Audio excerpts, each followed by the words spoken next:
It is time for us to speak out, to resist, and to protect those freedoms that we hold dear, that I myself raised my hand and said I will protect and defend.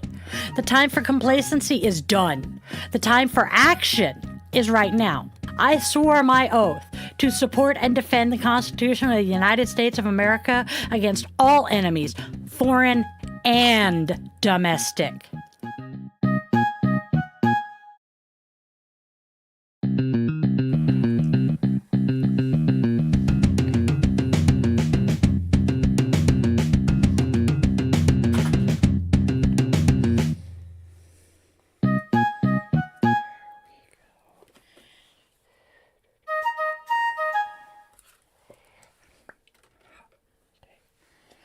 Namaste.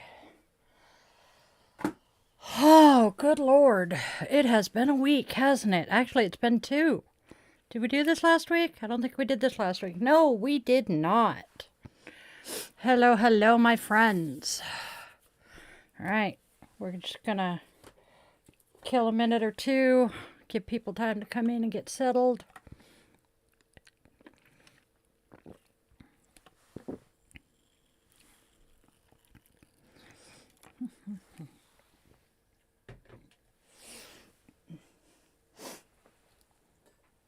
I know, it's pink.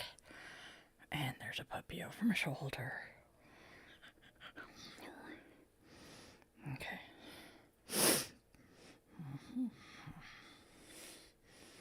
All right. This is true. Okay, my friends. All right, witchlings. Gather around the cauldron. It's Di, your favorite yoga witch, and let me tell... All right, witchlings. Gather around the cauldron. It's Di, your favorite yoga witch, and let me tell you, the cosmic energies are not in alignment today. I am seeing red, and it ain't the good kind. Let's be real. Do no harm but take no shit is my mantra this week because the VA is severely testing my patience and my ability to not turn someone into a newt. Namaste, and let's get into it. You know, ahimsa, nonviolence. It's the first yama, correct? Correct. But let's be real. Some days, I just want to hex the whole damn system. And trust me, orange is not my color, so prison is not on my to-do list. Let's just say that. All right, so here's the tea. My sister-in-law, one of my absolute favorite people in the world, right? She worked for the VA, did claims, judge, jury, and executioner on whether a vet got what they deserved. Guess what? Laid off. Just like that. Because apparently, processing a veteran's needs isn't efficient enough. Hey, Raven. And do not even get me started on the community care program. Oh my good goddess. On paper, it sounds amazing. Get veterans seen by local doctors, right? Wrong. The reality of it is community providers are absolutely running for the hills. Why? Because trying to get paid by the VA is like trying to catch a greased eel in a freaking hurricane. It's like trying to pay your bills with fairy dust. Really pretty, but ultimately, yeah, it don't work. They are telling us we're streamlining the process, but that is honestly just bureaucratic bullshit. But wait, there's more. Apparently, DOGE, the Department of Governmental Efficiency, is on a contract killing spree. Sterility certification for VA hospital pharmacies?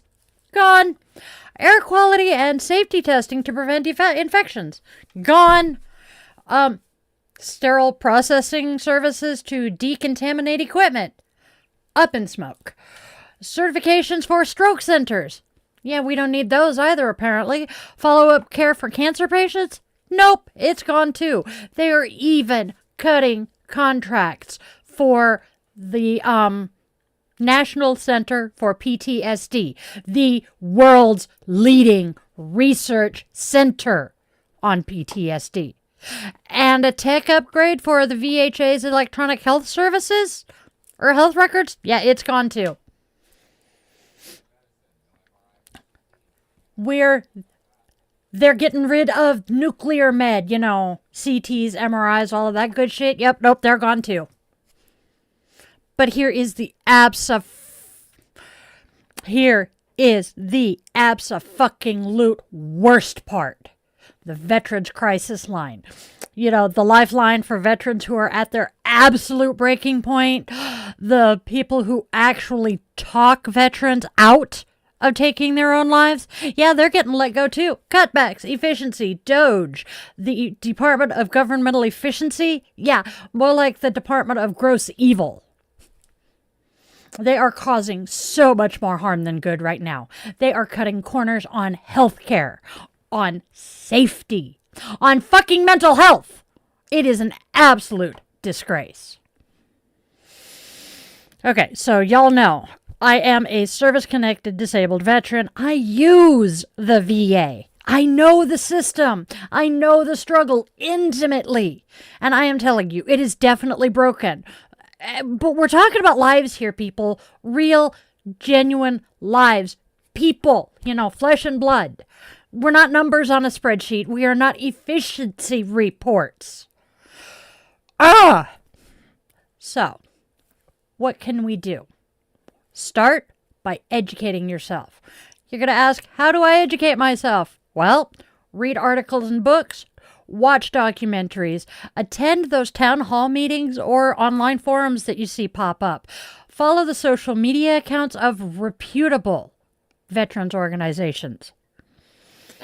Some reliable sources that you can look at to do some of this reading. Start with va.gov, va.gov, the official Department of Veterans Affairs website. I hang out there a lot. It provides information on benefits, healthcare, and current initiatives. Next, you want to look at government publications. Look for reports and studies from government agencies regarding veterans' healthcare. Simple, right? Follow reputable news outlets. Reputable. How the fluff am I not pronouncing that word right? Follow reputable news outlets. Don't rely on Fox. For God's sake, don't rely on Fox. And as much as I hate to say it, don't rely on MSNBC either. CNN is decent, but you want to look for the independent news outlets like Midas Touch, Politics Girl. There's a couple of others that we follow here that are rather trustworthy. Academic research. Look up university studies and research papers that provide valuable insights into the challenges we veterans face.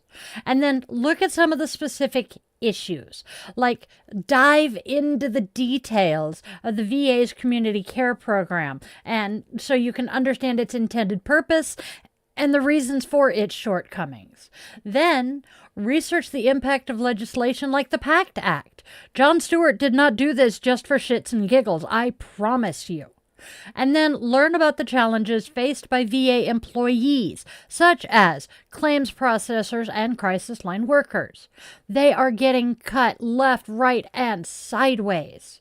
Then, once you've gathered all of your knowledge and all of your information, call your representatives and tell them what you think of what's going on. And then support your VSOs, veteran service organizations. And I know you're going to say, well, how do we do that? Here are some types of support. You can financially donate. Many VSOs rely on donations to fund their programs and advocacy efforts. That is what the American Legion's poppies are all about. Volunteer work. VSOs often need volunteers for various tasks such as driving veterans to appointments, assisting with administrative work, and helping with fundraising events.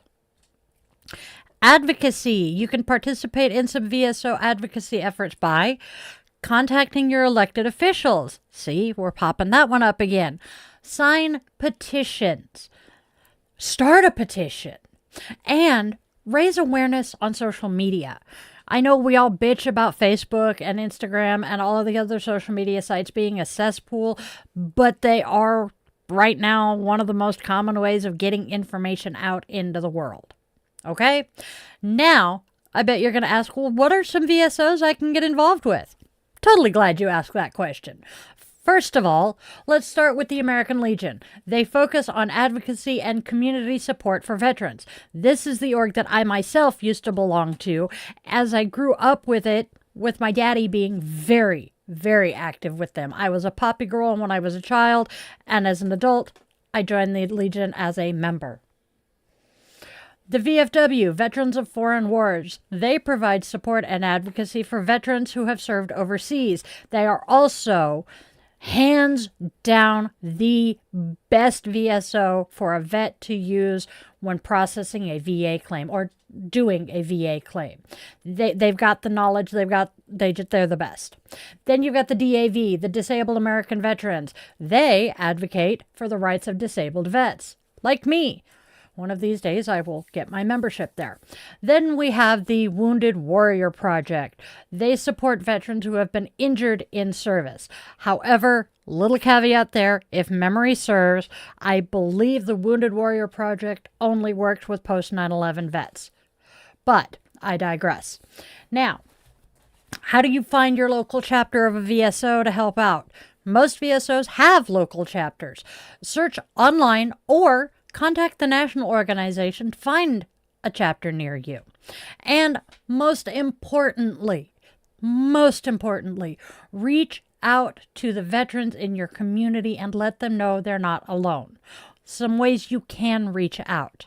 Well, practical assistance. Offer practical assistance like help with tasks such as grocery shopping, yard work, or transportation.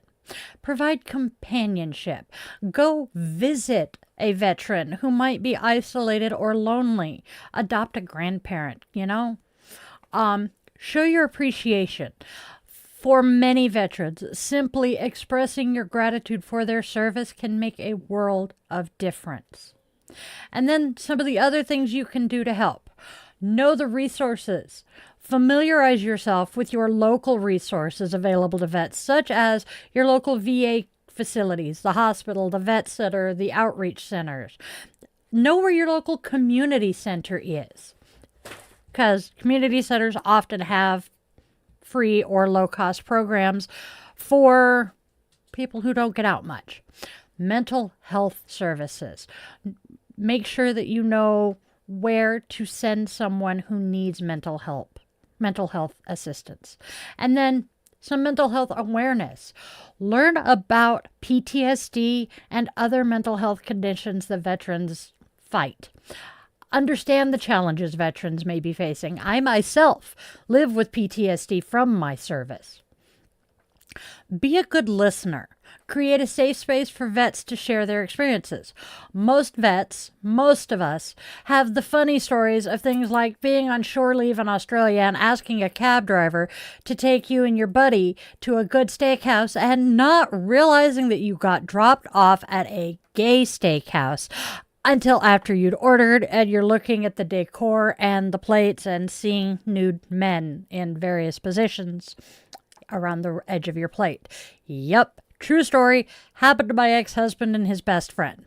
Or you're doing swim quals by jumping off the deck of the ship into the water, not realizing there's a school of jellyfish right there that you are going to land in. Again, true story, I know the person it happened to. And there are other stories that are not so fun, such as being the quarterdeck watch and sending a young sailor back to their barracks room because they were late. And, this is a fitting punishment, only to have their ex knock on the door to their barracks room a couple of hours later and pew pew bye-bye to sailor and roommate. Also a true story from someone I know. Those are the stories that we need to listen to and hold space for, because those are the ones that linger. And with stories like that one, encourage them seeking help. If you suspect a veteran is struggling, encourage them to seek professional help. Offer to go with them and hold their hand until they go into the office, and then promote the Veterans Crisis Line for as long as we still have it. Ensure that veterans know about the Veterans Crisis Line. Participate in some local events. Attend events that honor veterans. All of the schools in my local school district have Veterans Day assemblies, and they work together so that none of the local vets have to choose between their schools. It's pretty awesome. And then support veteran-owned businesses. Patronize businesses owned by veterans. Patronize, not patronize. Patronize. Now, remember, my witchlings, ahimsa. Non-violence. That doesn't mean we stay silent, though. We use our voices, our energy, our magic to fight for what is right here. We channel our anger into action. We do no harm, but we take no shit. Even in the face of overwhelming frustration, we can still find our center. We can still channel our energy into positive action. And maybe, just maybe, we can make a difference. Namaste, my friends, and let's go make some damn changes.